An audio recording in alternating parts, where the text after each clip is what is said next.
Long ago, in a land where mountains touched the sky and rivers sang songs of eternity, there lived a young wanderer named Surya. Since childhood, he had pondered a single question. What is time? Why does it flow? And where does it go? Though he listened to sages and read ancient books, he found no answers.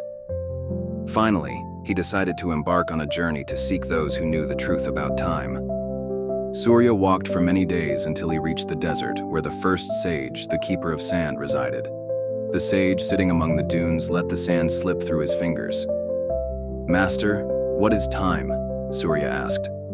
"Look at the sand," the sage replied. "Do you see how it flows from one hand to the other? That is time.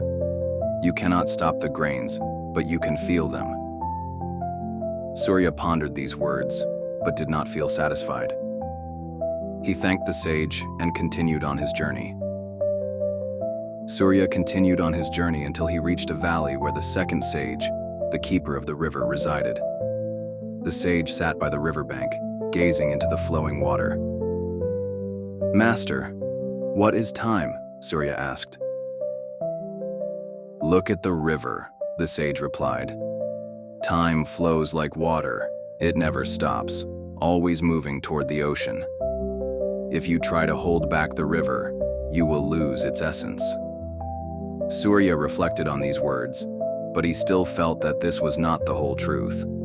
He bid farewell to the sage and continued on his way.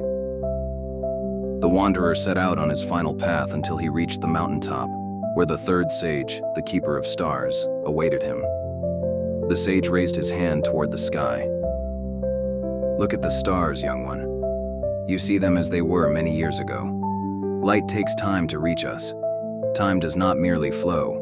It exists simultaneously in the past, present, and future." At that moment, Surya understood. Time is not something that can be stopped or fully grasped. It is a part of existence itself. Surya smiled and closed his eyes. He no longer searched for answers, for he knew that time was not meant to be understood, only lived. Surya returned home as a different man. He no longer asked what time was. He had learned to experience it. Time is the river, the sand, the stars, but above all, it is us. To be continued.